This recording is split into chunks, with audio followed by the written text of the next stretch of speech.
For months and months, Democrats have been fighting to get the Senate to address the health care crisis. This bill does nothing to ensure that that crisis is addressed. I am voting no, and I will keep fighting. Welcome, Left Reckoners, our new early start time. It's nice getting things done early in the day. How are you doing, Matt? I'm doing good on this Tuesday afternoon, David. Wonderful to be here at our new start time. Everybody, thank you so much for tuning in. Sorry for the abrupt change, but we have some major announcements and very exciting news. As some of y'all might have heard, Matt and I are launching a new venture with Jacobin in addition to Left Reckoning. Left Reckoning is going to be here for a very, very long time. But we are going to be relaunching the Jacobin Show. I'm going to be hosting that program with my good friend and comrade and forever brother, Matt Leck. We'll be releasing those episodes Friday at 10 a.m. Eastern, 9 p.m. Texas time. Really looking forward, to continuing the work that they've been doing over at Jacobin there. We have a really great first episode. We have Ashik Sadiq, national co-chair of DSA, along with Eric Blanc, and we're going to be talking in depth about the Zoran victory, what it means, how he got there, and also importantly, I think, for us in this project, how we can try to replicate that in places outside of New York. So really, really excited to be launching that. That will be every week. We're going to be doing a lot of really exciting things over there at Jacobin. So if you're not already subscribed to Jacobin and their YouTube channel, please do so now. You'll be able to catch us every Friday. Just so people know, we'll be continuing to do these shows every week on Tuesday. We won't be doing the post games any longer. And the reason for that is so that Matt and I can really focus on making sure that those Sunday shows, which I think are the best thing that we do, and our patrons tend to agree with us on that as well, are as high quality and excellent as possible. It also allows us to make the show more accessible to more folks so we can reach people and continue to grow this project. So for everybody who's been with us from the beginning, we really, really thank you. And we're really excited to get into this new era of Left Reckoning and also into this new period of the Jacobin program as well. And just like one quick programming note, I wanted to let you chime in here, Matt, but one quick programming note. One thing that I do really love about Left Reckoning is the fact that we've always had such a strong relationship with our audience, and hearing from y'all is a big part of this program. So because we're not going to be doing the post game anymore, what we're going to be doing is we're going to be doing regular kind of mail bag, kind of voicemail episodes like we used to do in the past.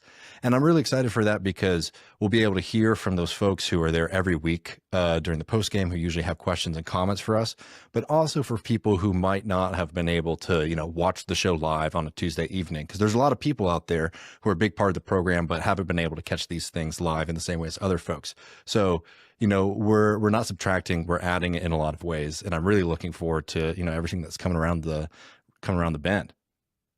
Yeah, it's a big change. I've been doing shows. We've been doing shows on Tuesday for over a half a decade. And then even before that, I was doing stuff with Michael on Tuesday nights. But this is a pivotal moment historically, I think, for our project. Mm-hmm. Just the events of the last week up until even last night, what's going on with the leadership of the Democratic Party and the mass lack of confidence that they have in their base, and that is basically up for grabs right now. And, folks like us are primed to take it. And so it's a huge moment, and I think it's a good occasion for the switch. Yeah. So again, a sincere thank you to all of our wonderful patrons. You have meant the world to us, and we're really excited to continue this project. So thank you so much for what you've done to get us here.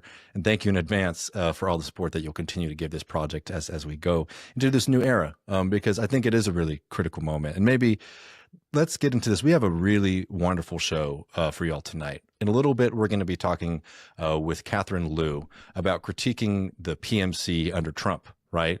There's been some very strong critiques of the professional managerial class from the left for a while now. Things have shifted dramatically, and we kind of have a conversation about what has shifted, what hasn't, and how we can continue to have a very strong political critique while also figuring out ways to take on, this far right assault on many of our rights in this country. We're also going to be joined by Nick Bowlin. Nick Bowlin is the man. We love having him on the program. He's an excellent reporter. And we're going to be talking a little bit about Oklahoma, but specifically about the question of water. In Oklahoma, basically the water supply is under assault from the oil companies. And we talk about why that happened, why the government's failing, and look at some of the ways that we can try to build political majorities to push back against the environmental devastation that we've got from the oil companies. I will just note here, Matt, and I think we've talked about this before on the program with orphan wells. I don't know how big of a deal that might be in North Dakota, but it's a big problem here in Texas as it is in Oklahoma. And it is always interesting how when it comes to the profits from the oil industry, there's always a lot of companies that are very quick to collect. Those are, those profits are private. But when it comes time to take responsibility and maybe clean up the devastation, I don't know who owns this company. I don't know who owns this well. And we get into that kind of irony, disgusting irony, pretty in depth with Nick. So you're going to enjoy that conversation. But before we go over there, Matt, I mean, we don't have a long segment on this, but we have to talk a little bit about this government reopening. And I don't put a lot of stock in the leadership of somebody like Chuck Schumer, or in the leadership of the majority of the Democratic Party, to be clear. But I mean, this is just a full-on assault on working class people, and what this is going to mean is going to be devastating, particularly for people, losing healthcare, living in a more unaffordable America, and it's a complete dereliction of duty. If you are supposed to be the opposition party, caving in this way is just a total, moral failing. God, I can't talk about these people's souls. It's a political failing. Right? It is a complete political failing to have this moment when so many people are so frustrated at the right, so frustrated with the Trump administration and what they are doing, and then to basically just give them this win that is not only just a political win for your opponents, it's also, as I was saying before, something that is going to directly affect negatively most working class people in this country's lives. Chuck Schumer said, for all the people whose premiums are about to explode, we're fighting for you. He said that as he capitulated any leverage they had for that fight. Chuck Schumer now, if you're just a partisan Democrat who is responsible or under his leadership, you've seen the two major planks of Obama's legacy destroyed. The Iran deal, first and foremost, which Chuck Schumer was never for, and yet was rewarded with the leadership of the Senate Democrats anyway. And now Obamacare, which is in the past. And I think in a large part, I was concerned at going into this battle, how the Democrats would message it, because people like Chuck Schumer are not cut out to set out what they believe is as a future for American healthcare. That's completely foreign to them. And so that's as this sort of strategy played out, despite events playing to the Democrats' strength, like the election results just shellacking Trump and the Republicans.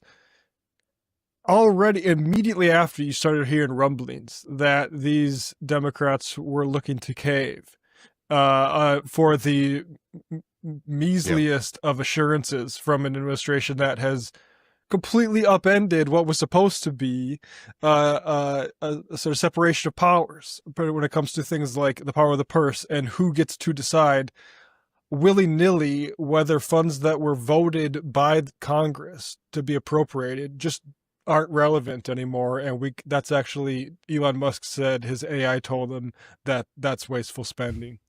So we're nowhere except where we've avoided, in terms of the material consequences of this, horrible. Like you said, the health insurance stuff. Who knows what is going to happen with SNAP? I mean, there's Trump's already attacking that. Maybe that gets back up and people get fed. But who knows, who's to say what happens in the future with regards to those sorts of programs, now that you've already let Trump go at them and didn't even really exact a price for it. So on the actual material side, it's horrible. Because I don't know, like just throwing people off of subsidized health insurance is I mean, should be disgusting even on an individual level, let alone on a mass scale that we're about to see.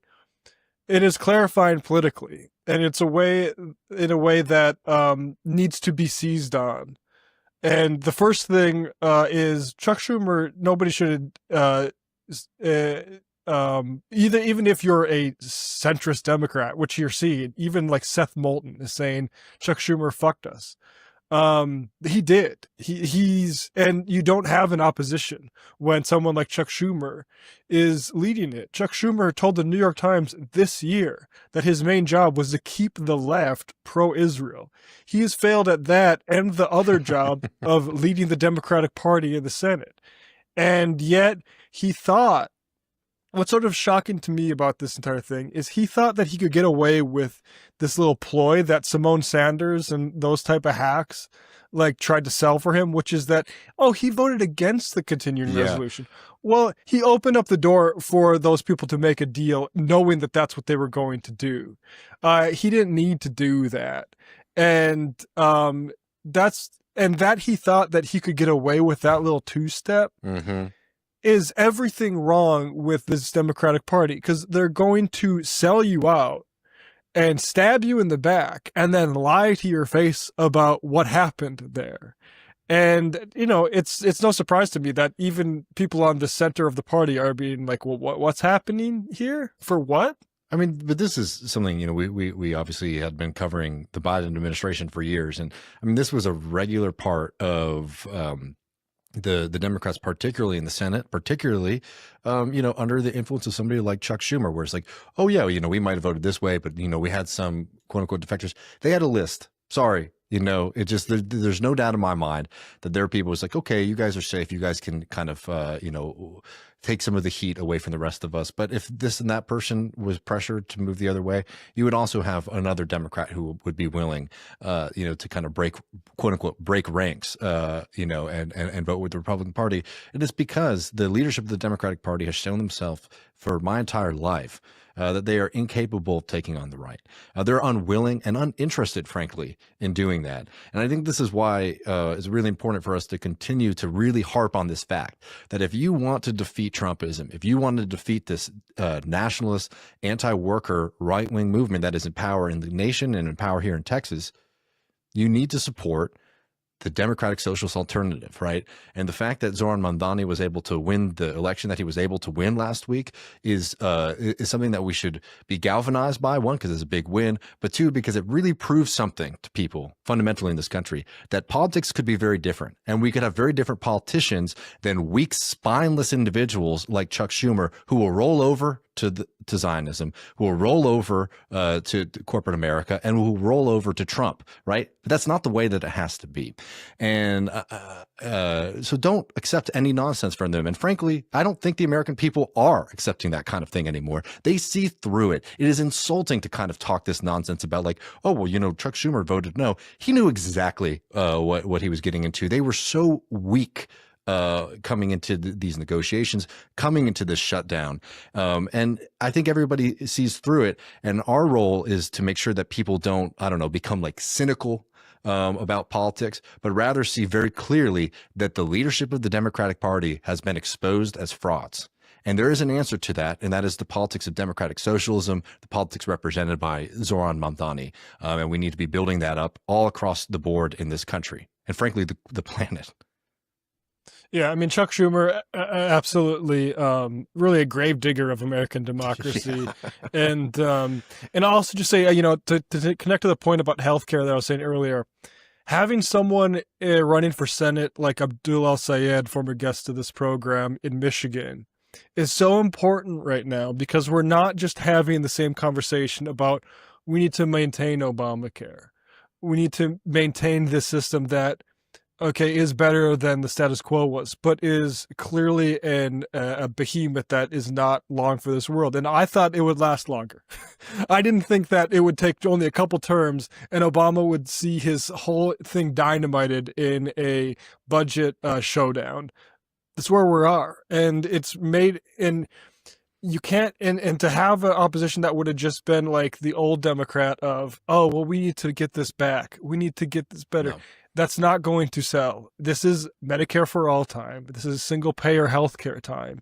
And we need candidates that speak to that. And so Abdullah Syed is really, really the person I'm going to be keeping a close eye on over the next few months. Yeah, well, folks, we got a big ass episode for y'all, so we're going to jump over to it. In just a little bit, we're going to be joined by Nick Bowlin and by Catherine Liu. Really great having both of them on the program. Again, if you noticed, we're starting earlier, 2:30 Eastern now every week. We're really looking forward to this new time. And if you did just join us, big announcement. Matt and I are continuing to do Left Reckoning, and we are also picking up a new project, The Jacobin Show. Episode 1 of The Jacobin Show will be going live at 10 a.m. Eastern on the Jacobin YouTube channel. So go over there and subscribe. Thank you so much to all of our patrons who've supported us over the years and got us to this place. We're really looking forward to the future and continuing to make this point that, as Matt just said, that the alternative is abundantly clear. Right? It is democratic socialism. It's fighting for Medicare for all. It's popular. We have the momentum, and we're going to win. So enjoy the rest of the conversations, friends, and we'll be back very soon.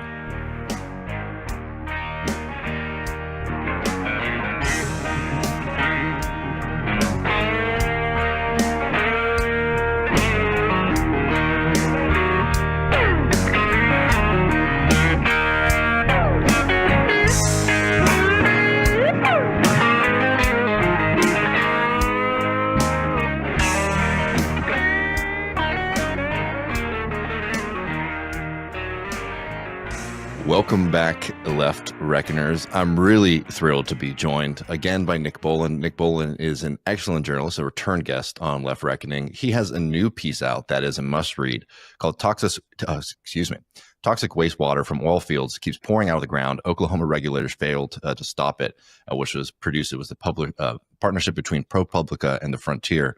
Nick, thank you so much for coming on. Thanks for having me back. This story is pretty wild. So we've covered a little bit about orphan wells here in Texas on the program before, and it's something that I think rightfully gets people pretty mad. Let me play this video for the audience here, and you tell me what's going on here. So this is something that y'all put out when you published the story.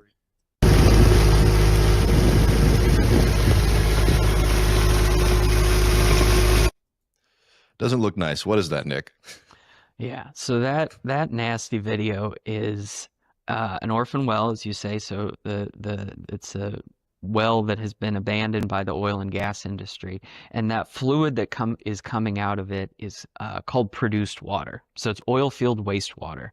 Oil field wastewater occurs naturally with oil and gas underground. The oil and gas industry pumps it up with the oil. They separate it out, and they have to do something with it. And the industry produces hundreds of billions of gallons of this stuff every year. And the primary way that they deal with it is by injecting it back underground. The injection takes place, thousands of feet below the surface. But as you can see in this video, the injected water does not always stay there. And this is exceptionally salty. It has heavy metals. It's sometimes radioactive. It can have arsenic, and it can have carcinogens. And so when this injection is done poorly and this, gets up into our lives, it's really, really bad. And that's kind of the thrust of my investigation. Just really quick here, because I think a lot of people are pretty familiar with fracking, right? And when they see something like this, they kind of associate it with this. I mean, what kind of process is this, and is it similar or not at all similar to fracking? That's a great question. And so I think a lot of people, as a kind of a catch-all term, they use fracking to mean the oil and gas industry shooting stuff underground, and that's a totally fine way to use fracking. Specifically, hydraulic fracturing tends to mean the techniques that emerged in kind of the mid to late 2000s to inject. It's essentially horizontal drilling. The oil and gas industry developed the technology to drill down and then horizontally into very tight, shale formations that allowed them to release a ton of gas and oil that spark booms in West Texas and North Dakota and Pennsylvania. The kind of wells that I'm talking about in my story predate the advances in horizontal drilling technology. So these are called disposal wells. So these wells take the produced water and they shoot it back underground just to get rid of this stuff. So they're filling up caverns, Wow. 6,000, 7,000 feet below the surface. And so when we talk about fracking earthquakes, for example, Oklahoma, Texas, New Mexico, Kansas, they've all had, what we kind of generally call fracking earthquakes. What we're really talking about is disposal earthquakes. So the oil and gas industry is getting rid of its produced water, getting rid of its wastewater, injecting it deep underground. And what tends to happen if you inject it in the wrong place is it gets down to areas where there are faults that are not active, and the water lubricates the faults and it makes them move. And that's what, where you have states like Oklahoma where, you've never had earthquakes ever, and suddenly you're having hundreds a year that people are feeling. So these are the oil and gas industry's disposal wells are creating those earthquakes. So, I mean, we're going to get into the government aspect and some of the kind of like the politics around it, but I really want to kind of like hone in on this process and this problem. Yeah. Something like this, something like what we just saw in this video, and again, people should read the piece. There's many examples of how this is happening. Is this something that is kind of, I don't know, inevitable in this kind of process, or is this, a kind of a result of like, shoddy work, underdeveloped wells? I mean, is this just something that, people will have to accept if you have an oil industry, or is this something that comes from neglect? So I think in theory, I mean, there are ways to dispose of this wastewater underground. There are ways to do, sometimes this wastewater is injected just to get rid of it. Sometimes it's injected to actually produce more oil. It's shot back into oil reservoirs to keep the pressure high. And all of these processes can be done safely, kind of in theory. In practice, there are, kind of in most places where you see injection taking place, there's problems of some sort. So we talked about the earthquakes, for example. But in Oklahoma has one of the nation's largest crises of orphaned and abandoned wells. So the oil fields where this injection takes place are just littered with wells that the state doesn't know about, right? That were drilled long before, the oil and gas industry had to document its wells. And I cite this piece in the story, but the state has about 20,000 wells on its orphan list, and researchers estimate that the true number of orphans in Oklahoma might be 300,000-400,000. So the state's missing hundreds of thousands of wells. So what this means is that in the areas at the geologic depths where injection is taking place, there are open holes. There are pathways with no cement plug where this water is being injected with sometimes thousands of pounds of pressure behind it. So you can imagine this water's running around underground and then meets an open conduit to the surface. And suddenly that water, which was 4,000 feet below the surface, is suddenly 400 feet below the surface because it ran up this well, and now it's in your drinking water. And in some cases, it's blasting out of the surface. And I think what's worth mentioning is that there's so much of this injection takes place. So, I think 70 billion gallons a year in Oklahoma is pretty standard.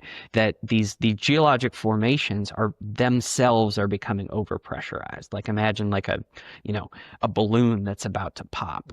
And so in some cases, these pollution events where this water is flowing sometimes just out of the ground or sometimes pouring out of an abandoned well, the state of Oklahoma calls them purges. The water's purging to the surface. The water can flow for months or years at a time. So it's not as easy as you shut down the nearest well that's injecting. The entire subsurface has become pressurized, and it's just expelling thousands of gallons of water a day for months. They've worked for years to try to stop the flow. So, I mean, there's an issue of like figuring out the source of the problem. And then with these orphan wells, and people who've been listening to Love Reckoning know we've talked about this a bunch because it's a kind of, insane reality here, where you basically are having, these wells that are causing all kinds of environmental problems.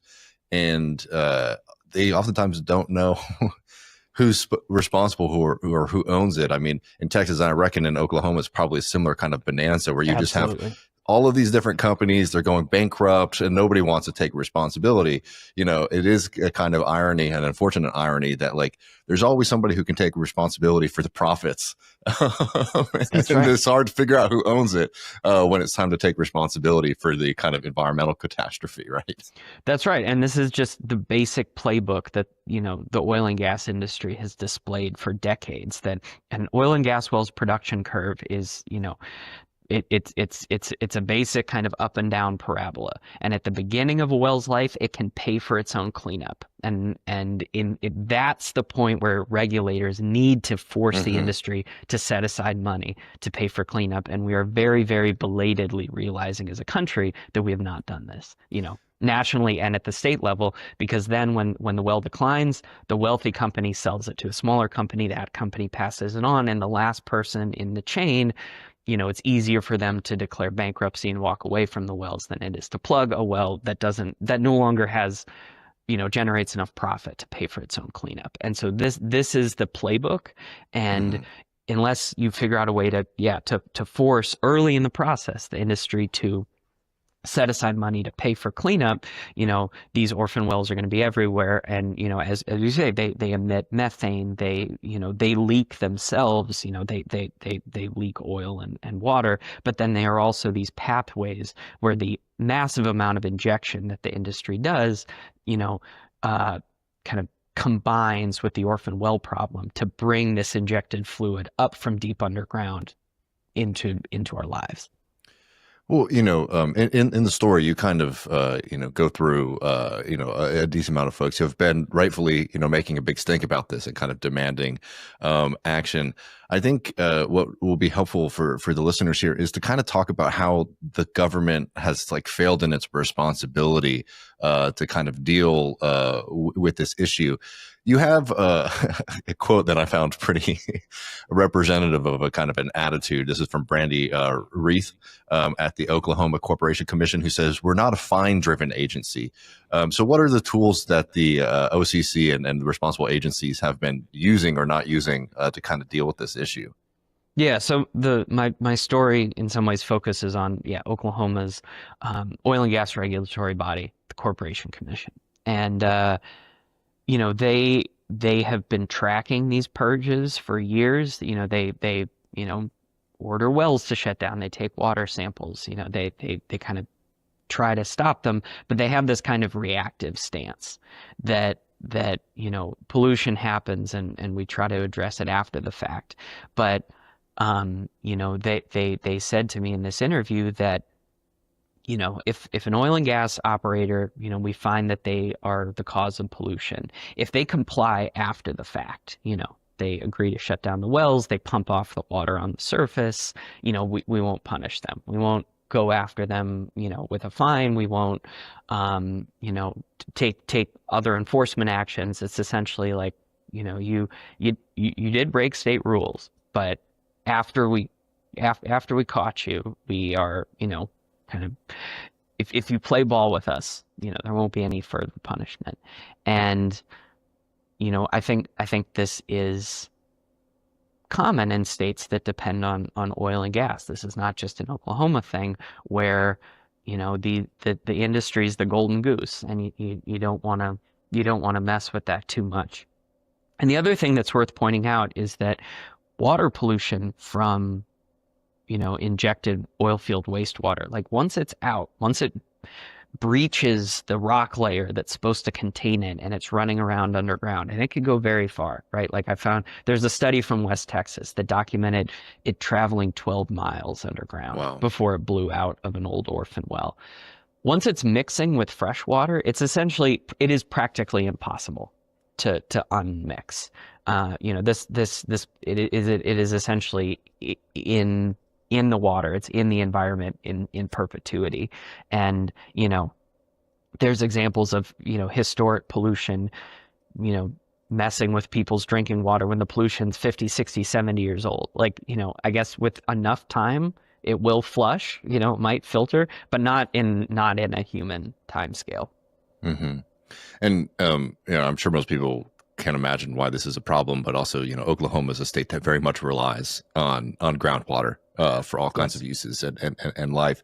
I mean, so I mean, we have this kind of like, I don't know, handshake philosophy or like, friendly relationship with the industry from the people who are supposed to be regulating it.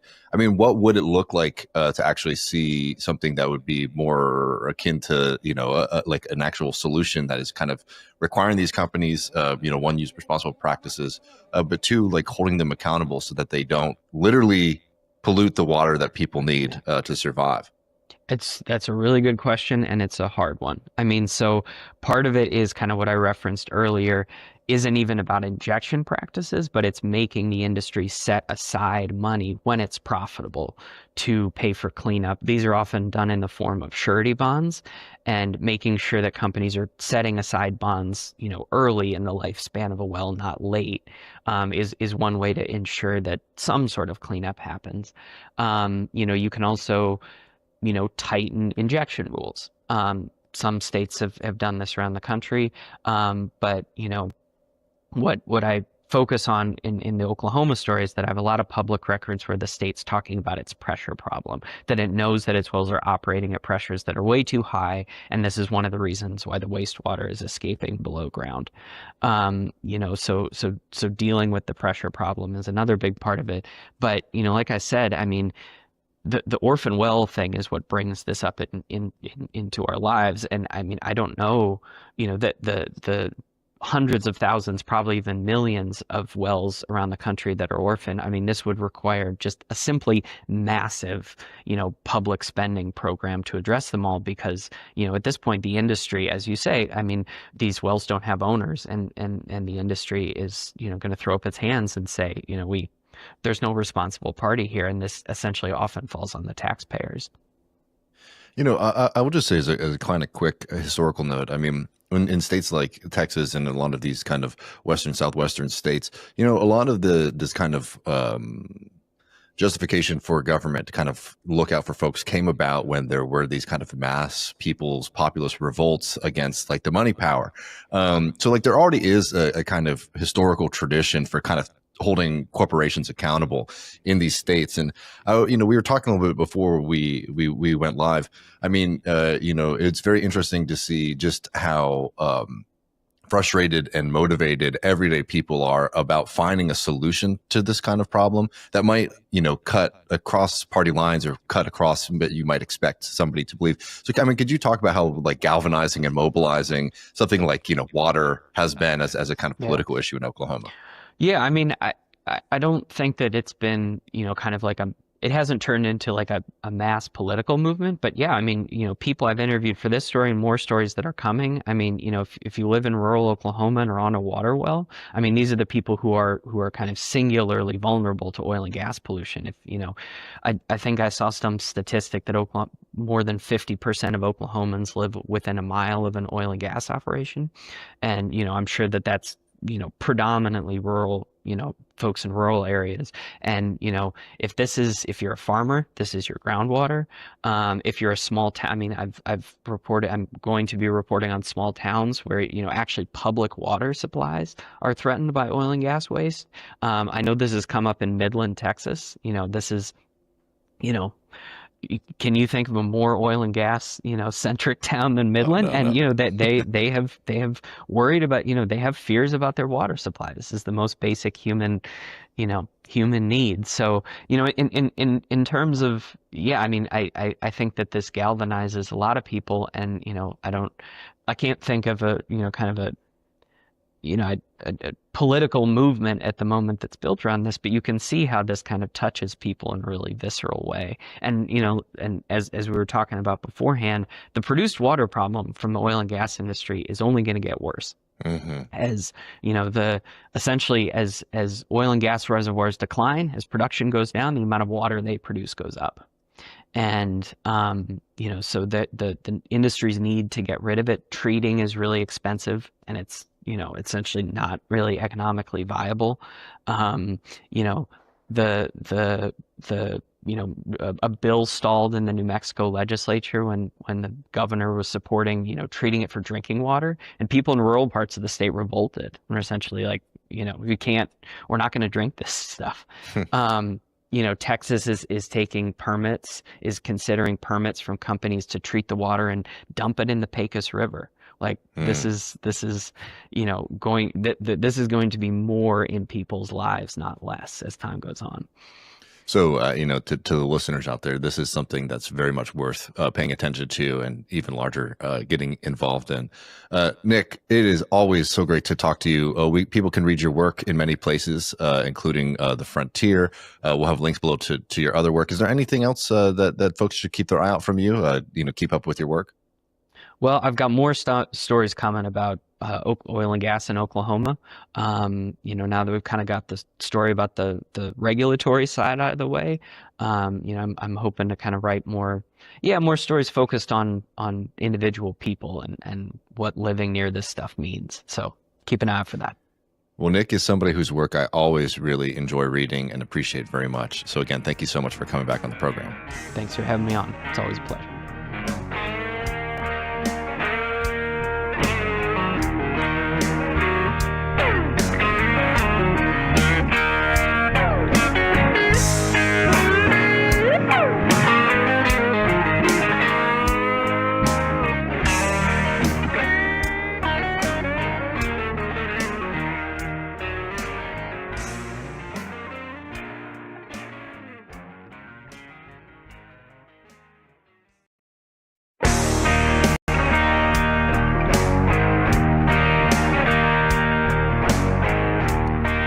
Welcome back, Left Reckoners. David here, and I'm really thrilled to be joined by Catherine Liu, who is the author of Virtue Hoarders and is also a professor at UC Irvine. Catherine's somebody whose work I very much respect, and I've been reading for years, and I'm looking forward to kind of going over it a little bit, but also talking about what's going on right now, because I do think the kind of cultural, political, and economic moment has kind of shifted dramatically. So maybe to just dive right in for people who are less familiar with you and your work, who are the Virtue Hoarders? So they are a class of credentialed elites who, because of their class privilege, believe that they are morally superior to the working class and to the capitalist class too, that they have somehow tempered their impulses and are always on the right side of history. They work in NGOs, they work in liberal institutions. They are very beleaguered right now. They are represented by the Democratic Party, and part of their ideological limitations is really revealed in their inability to mount a robust and effective resistance against Trump.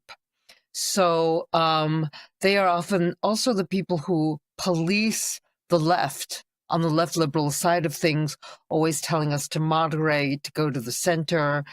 They believe themselves to be the pragmatists, even though they run two candidates who are completely unable to appeal to the masses, much less shift the politics and the culture of the United States towards a more positive or progressive, authentically progressive direction.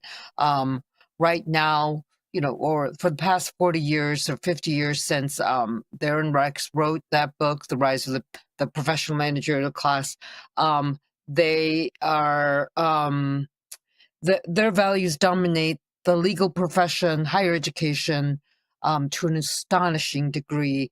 They have suppressed any kind of materialist or working class point of view within my profession. And, they are the most sort of elite and privileged promulgators of a form of identity politics that keeps working class interests eclipsed and keeps their moral superiority in power. And one of the things that I've noticed, David, I'm just going to jump right in here. Please do. We're going to go into the contemporary moment. I've been wanting to write about this, but I just finished the book on Traumatized. My next book is about gangster capitalism, and sort of the gangster is the opposite of the PMC person when it comes to wielding power. You can think allegorically of who I'm thinking of when we say the gangster, and and who I'm thinking of when I think of the PMC elite, the virtue hoarder. But I've noted that this particular configuration where Trump's authoritarianism, his disregard for the law, his contempt for the weak, his punishment of the poor, his waging of illegal attacks on, ships in Venezuela, but also his attacks on that are assimilated to his attacks on universities, have created for the most avant-garde members of my class, if you like, or the most liberal, let's say. They think of themselves as vanguardists. I think of themselves as rearguardists with regard to what we would think of as, real political change. They are now able to add to their different kinds of different heroic roles, the biggest victim role of because Trump's attacking the university. And I would say, like, Timothy Snyder is the greatest example of this. Like, he sees authoritarianism coming, so he and his wife have left the University of Toronto because they are because they're going to be persecuted, and we're all persecuted. There is a lot of fear. There's definitely some kind of nervousness in all corners of academia, but whether or not we are the real victims of Trump is completely up in the air for me. I mean, I'm a naturalized citizen, which means that when they start to pound the floors, when they start to talk about professors as Antifa and denaturalizing leftists, like, that's me. That's not necessarily an American-born person, but I would never want to say that I am the biggest victim of Trumpism. But I had a colleague tell me that she has like a go bag and a manila folder with instructions about how to deal with her assets for her children. And I'm like, you're a rich lady. Like, you're a waspy rich lady. You've got everything. But now you can think of yourself as being at risk. And this really allows them not to reevaluate their abandonment of working class politics, not to reevaluate how much people really hate liberalism in this country, how tarnished that ideology is within the point of view, from the point of view of working class people or people who don't work in credentialed elite environments. And David, they've managed to perform a sleight of hand where their superiority and victimization is once again like center stage in their minds. And, naively, I always think there's going to be a great reevaluation. People are going to look at this and say, what are the economic issues that we can really appeal to people for? Where have we gone wrong with cultural politics, identity politics, driven from the top down, from nonprofits having to fundraise all the time to create new forms of elite identity so that we can obscure the class issue? We need to change. They don't need to change, because in their minds, they are the French resistance and the partisan fighters. They are in the hills of Piedmont and in the hills of, Galicia, fighting Franco, fighting fascism. And what this obscures, and what has led to all of this, I'm going to put my finger on the really cartoonish idea of power that they have. Sorry, I'm just I've been thinking about this is setting us up perfectly. I appreciate it. Coming out. It's all coming out. Well, I want to get into the power and we've been very critical on this program and also before on the Michael Brooks show about the professionalization of the left, the kind of the fact that the left lived effectively in the university, I think is a big reason for a lot of its pathologies. But if you don't mind, I got to pull it in a little bit to myself here. I'm in Texas, and I mean, it is a full-on war on higher ed, frankly, on education. I mean, they're trying to ban Lonesome Dove, which is one of the most famous Texas novels of all time, for being, available in libraries here, right? It is a very frightening moment. And what's happened now is the state of Texas has effectively taken over the public universities. We have the legislature, which is now taking a role in actually surveilling all of the curriculum of every university teacher in these major public universities. So I've been having a tough time with it because I think that, there's a lot that has come out of the university that's been very harmful for the left, but also what I think the right is trying to do is also going to be very harmful for society at large. And on top of that, we had Tom Alter, who we've had on this program, who's a history professor at Texas State, who got fired from his job for speaking at a socialist conference. So I want to ask like how we're factoring this in too, and it's like is the reality in the same way that they won't be able to save us as a country, this class, they won't be able to save themselves, and like if we want better results, we might need to build a movement that can actually wield power. Yes, I'm really. We need to have a whole different attitude about power, but I do want to say that I hear you about Texas. I think it's a very, I live in a blue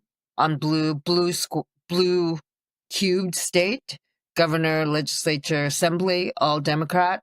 The county I live in is purple, but what's happening in Texas is absolutely horrible.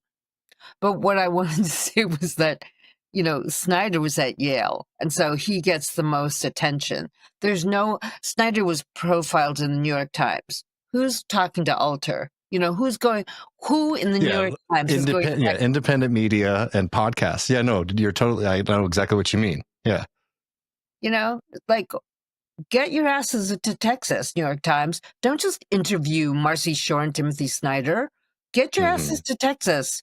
New York Review of Books, The Atlantic, Harper's, all of those outlets who love to talk about a victimized Ivy League professor who hasn't even really been victimized yet, who is not a man of the left, who's an anti-communist, but he gets all this attention, and Alter should be getting our attention. This guy went on Zoom to a socialist conference on a Sunday morning, and that's his own time. I thought you all were libertarians, like everyone should be free on their own time. And obviously they're not. It's a surveillance state at this point. And that is really chilling. But I also think that, the mainstream liberal media should be on this.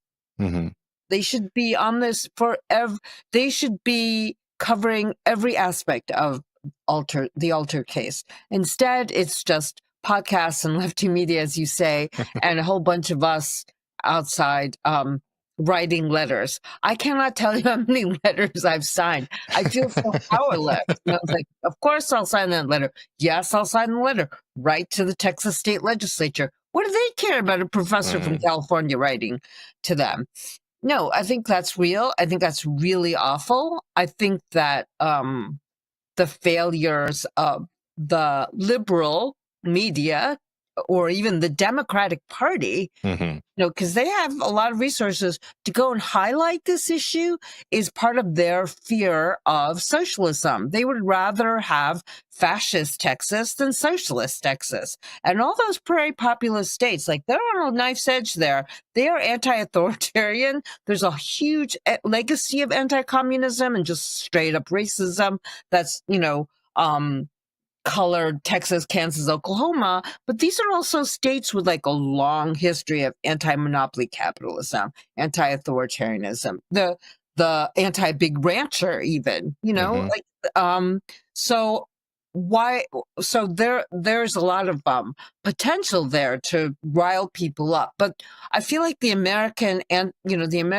like anti-communist hysteria has made it impossible for liberals who are in charge, who know better, to be able to identify themselves with a socialist professor who in his own time is using his own time for political expression.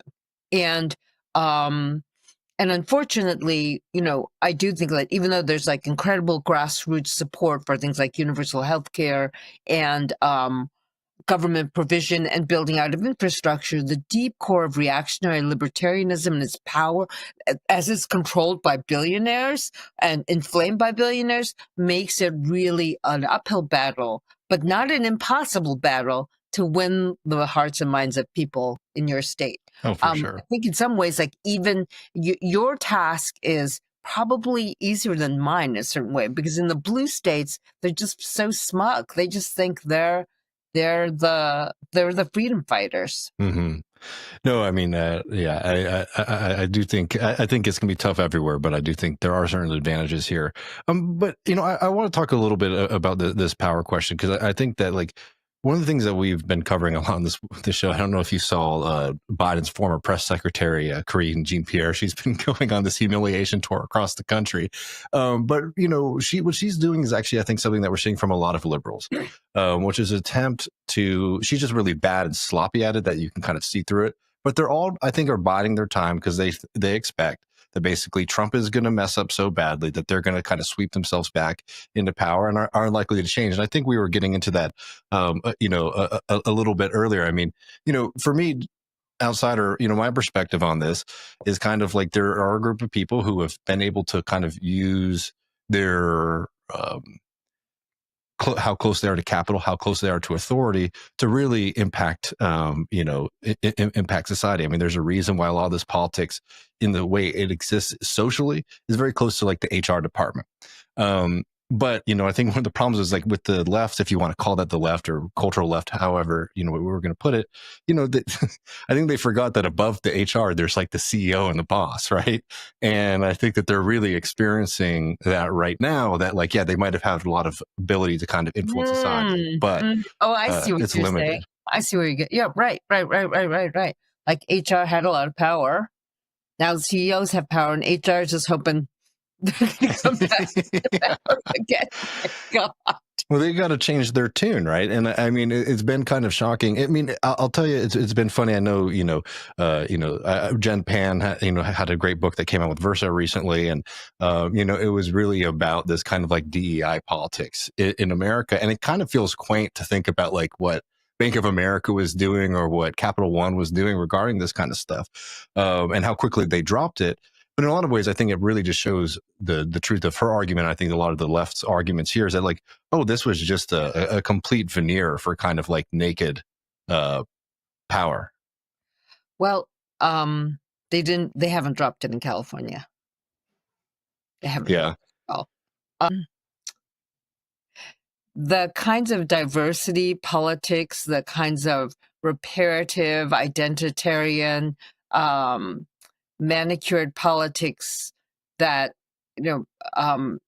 liberal elites and Jen Pan criticizes, is still very, very much alive where we are, and that is seen and made as the flag of resistance under which we will topple Trump, so that they can be restored to power. Like, there's not going to be, like, it's really horrific seeing what's happening every day in the United States, and you think, like, what's going to be the change? Just us going back to HR, DEI politics as progress. The major corporations, like from McDonald's to Target to Walmart, they've given up on ESG because it does not behoove them anymore to have that stance that they took after 2020, after I want to say Rodney King, but George Floyd. George Floyd. I'm, like, that old that I'm still thinking about Rodney King. After the George Floyd murder by the police. So what we're seeing, I think, is what you are saying, is this kind of retrenchment and preparation for the return to their order, the identitarian order. All of the excesses that happen institutionally, and the suppression of speech and research and discourse, all that is going to be forgotten, and we're just going to return to what the old order was, and capital will remain completely intact, and not just capital, but private equity financialization. Private equity right now is a vulture that is taking apart legitimate businesses and their logic, which is was basically the logic of the leverage buyout in the 80s, was, you have all this pooled capital, you move in, you take over a company, you take over even an entire industry. If it's a smaller town, you pile that company up with debt, you lay off people so that the expense sheet looks lower, and then you pay yourselves and the stockholders, and you watch that company die. Like Toys R Us is a great example of this. So all of these kinds of actions were permitted and even encouraged throughout Democratic and Republican administrations. The one thing that Obama was maybe a little better on than the Bushes and Trump was for-profit universities. For-profit universities are some of the most criminal organizations in America. They indebt you for life. They took veterans student loans. They basically take people who cannot be admitted to normal universities, not-for-profit universities that have limited spaces, especially public universities, and they then saddle them with debt, give them a credential that doesn't mean anything, but they profit from this precarity in the labor market and sell people a product that is basically a useless product, which is, but they still exist. Prager University, they still exist, and Trump has started to unregulate them. And Biden and Obama were trying to regulate them more thoroughly in terms of how their employment prospects were looking. And you can't have a university that takes most of its income from student loans. These were the kinds of weak sauce regulations that those still did did a number on the really highly profitable predatory policies of for-profit universities. Private equity does similar things. It looks at really vulnerable companies. It doesn't look at vulnerable people. Like for-profit universities just take a look at vulnerable people with a state subsidy behind them. Private equity does that with companies and businesses. And all of these operations are going on just no matter what party is in power. So I know that it's upsetting that we have this government that's attacking the universities and research and stuff like that. But at the same time, I'm like, what are we defending in these universities? They're gatekeepers to the PMC. They are doing research that often translates to defense, to big pharma, to everything else. We are so in bed with capital right now, right?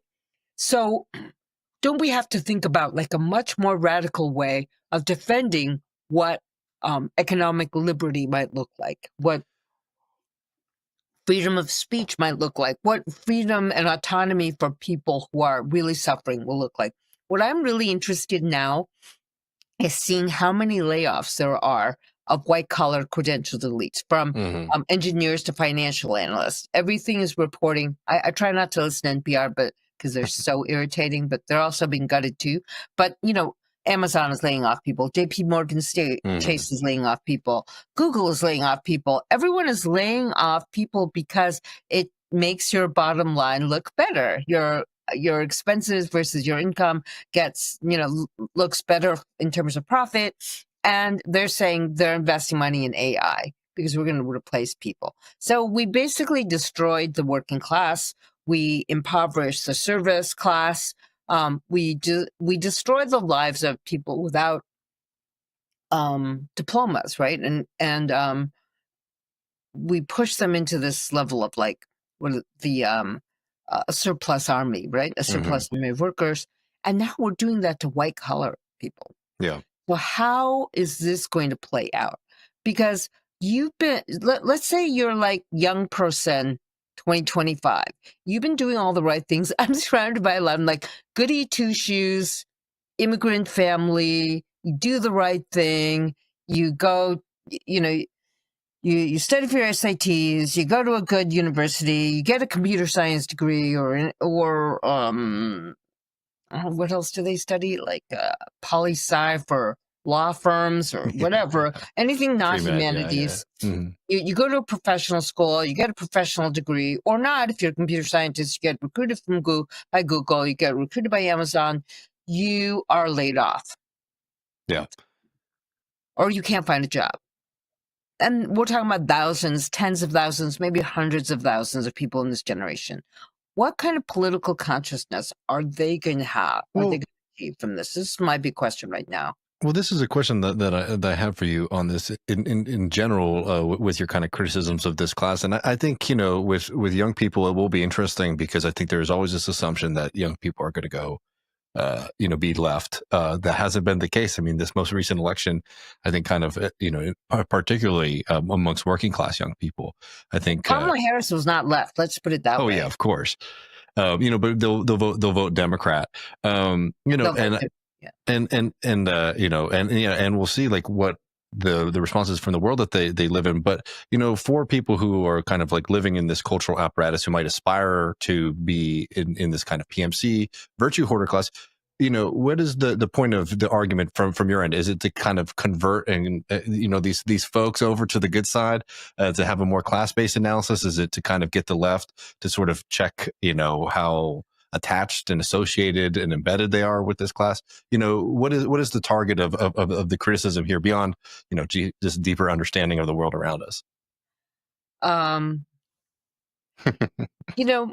think that there's a lot of discontent among the PMC right now. A lot of the people who reach out to me who've been really moved by the book are people who are like first generation professional managerial class people, right? We came from families without a lot of education. We sort of idealized the credential. We idealized social mobility. And then we realized, after doing all this stuff, how politically and morally bankrupt this narrative is with regard to the social whole.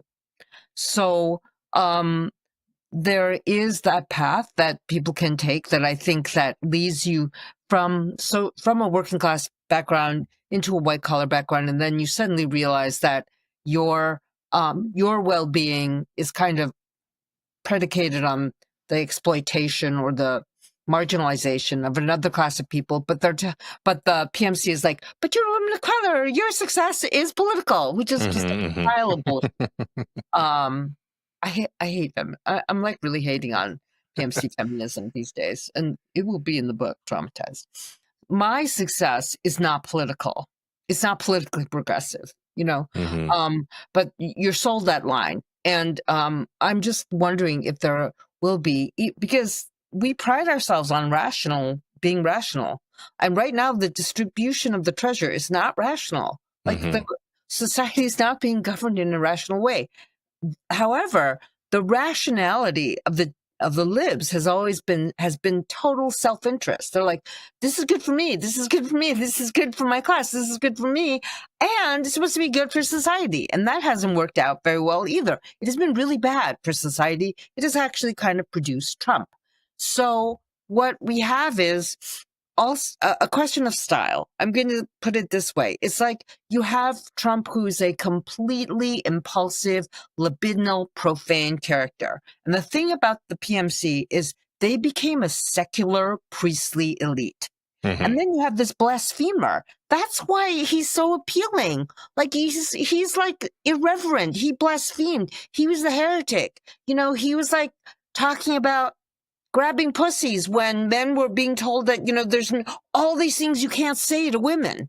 And women and men have to behave in these ways that are completely regulated in order that your personal infringement on a woman's sense of well-being has to be policed. Like, it's carceral feminism, but it was everywhere. It's like liberalism, instead of becoming an emancipatory politics, became a restrictive, constraining politics.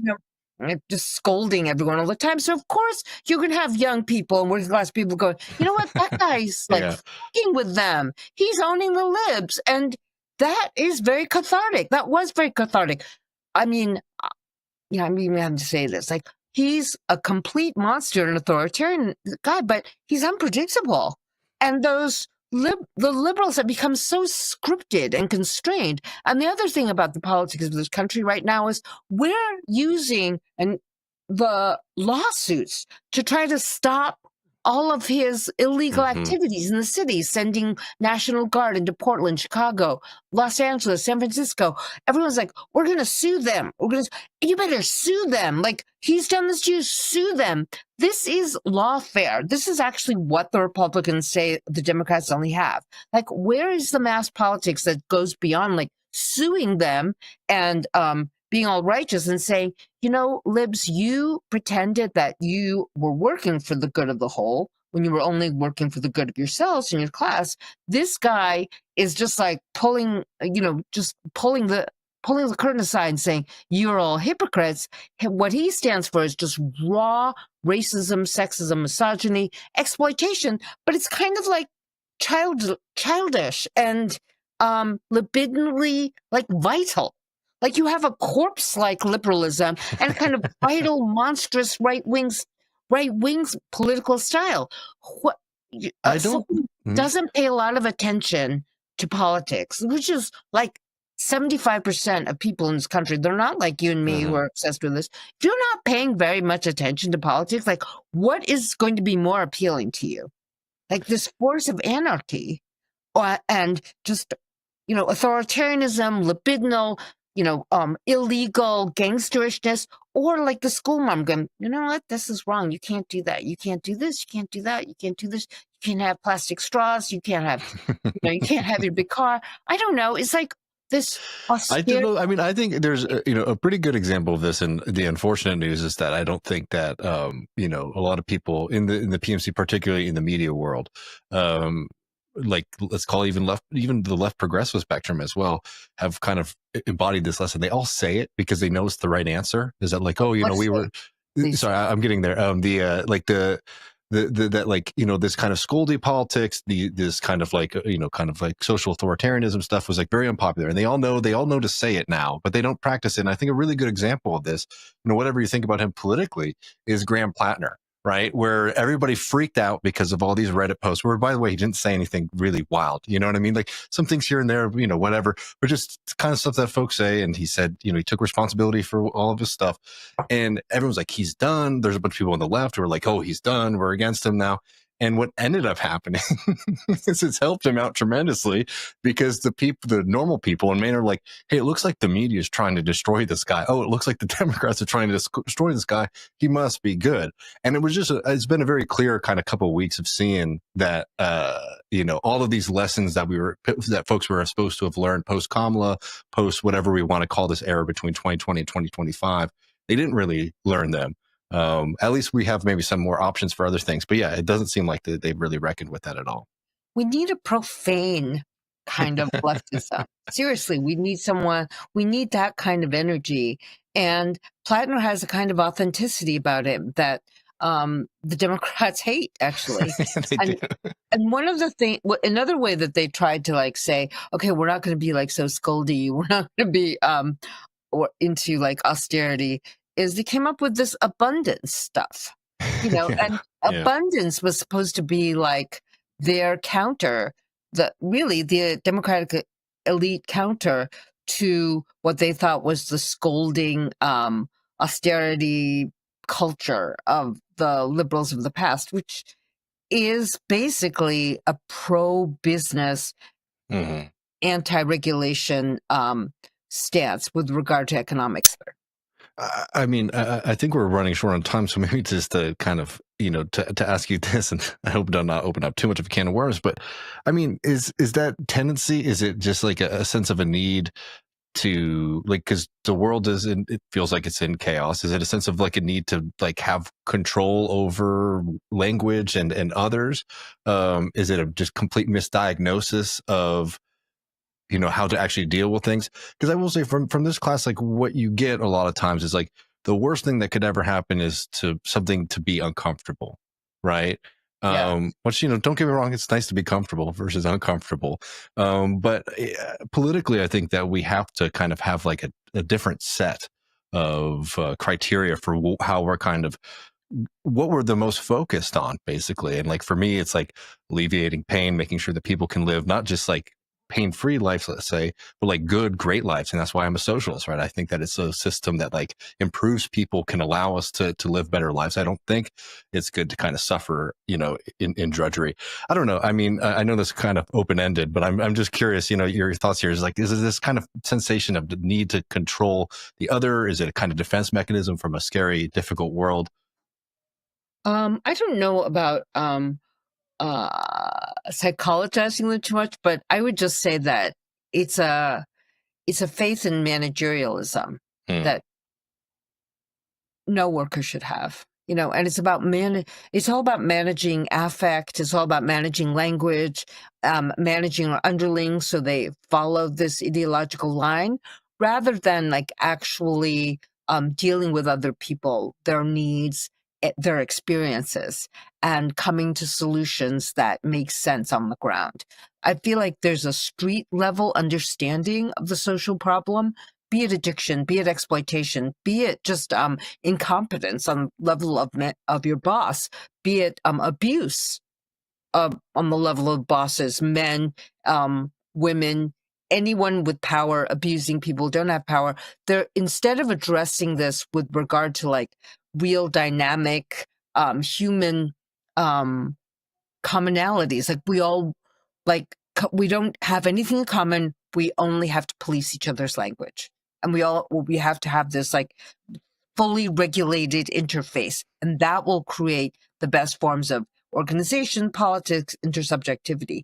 That has failed. And we need to come up with, on the very basic level, ways of relating to each other, ways of struggling against people who are powerful without becoming like these puppets in a regime that no longer makes any sense. And in California, I'm sorry, this kind of liberalism is still operational. It's still functional at this point.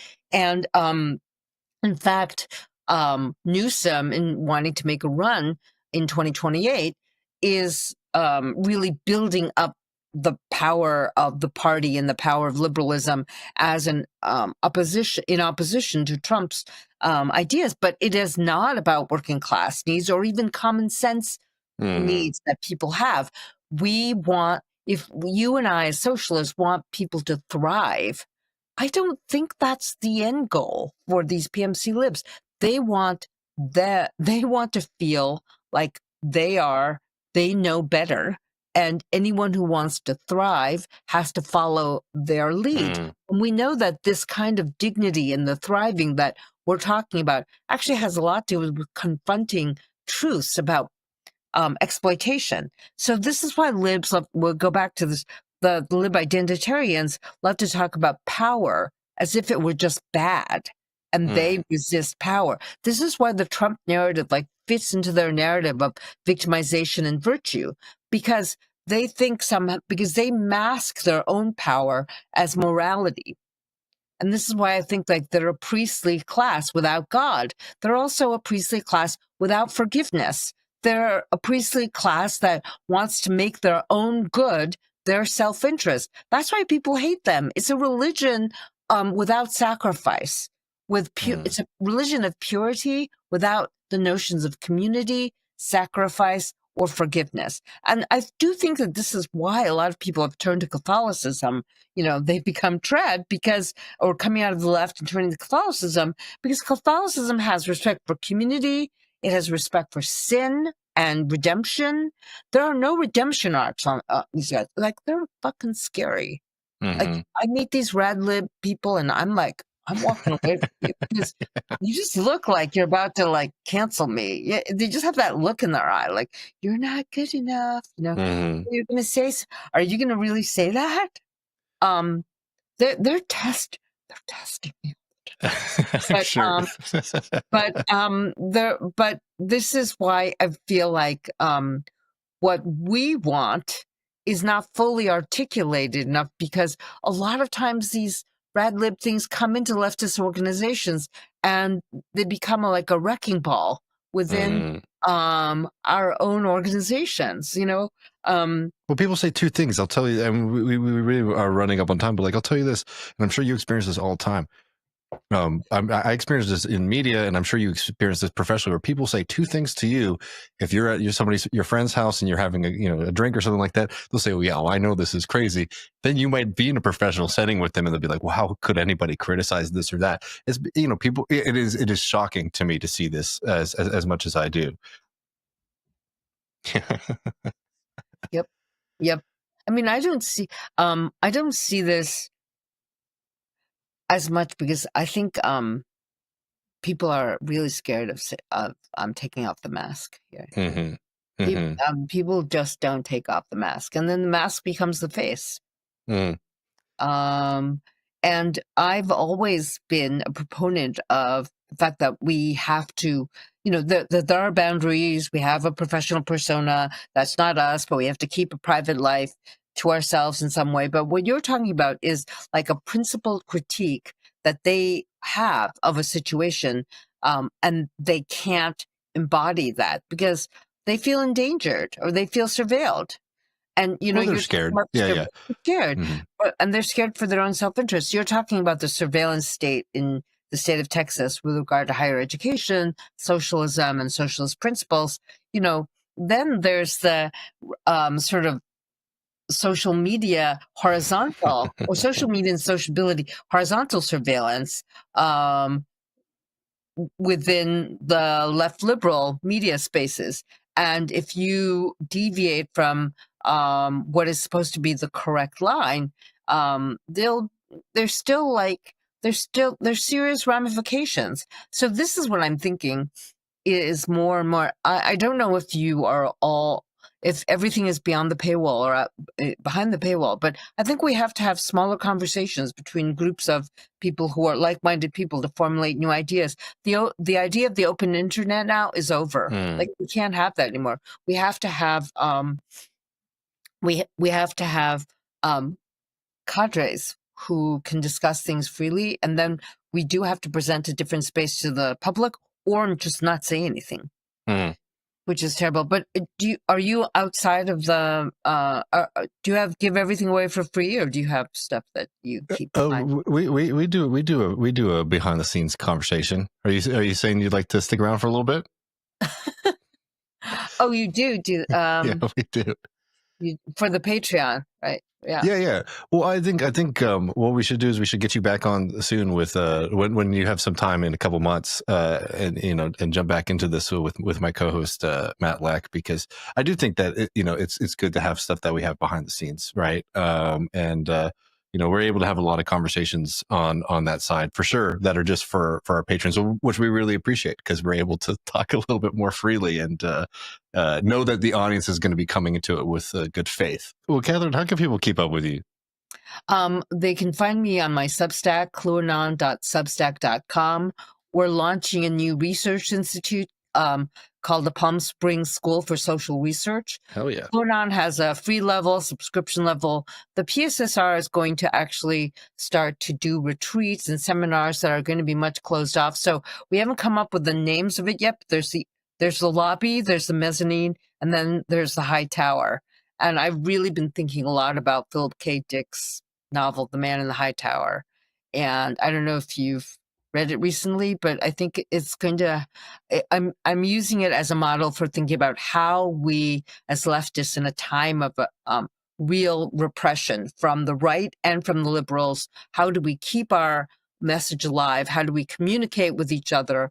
And it's, the setting for he was a crazy like Cold War science fiction writer, was kind of psychotic, but the setup in the United States is the West Coast is occupied Japan, East Coast is occupied Nazism. It's after the war, but the Axis has won, and the entire middle of the country is a DMZ, and someone from Colorado, the Man in the High Tower, is sending out messages to the Japanese occupied zone saying there could be another world. Another world is possible. Wow.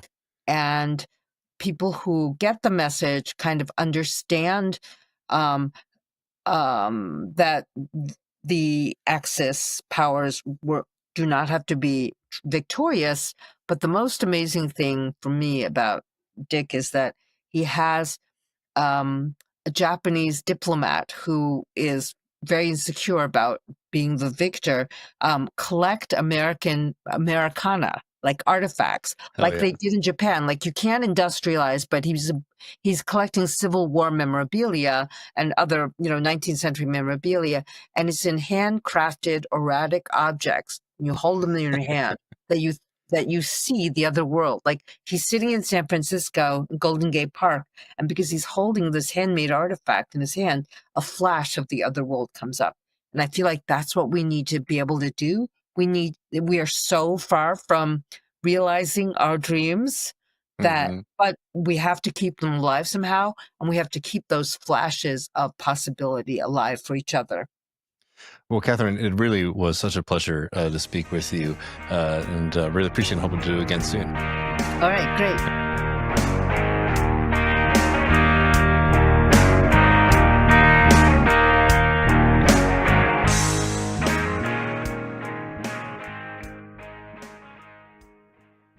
Well, that was a lot of fun, wasn't it, Matt? It was great having Nick and having Catherine on the program. Yeah, great job on those interviews. Thanks, brother.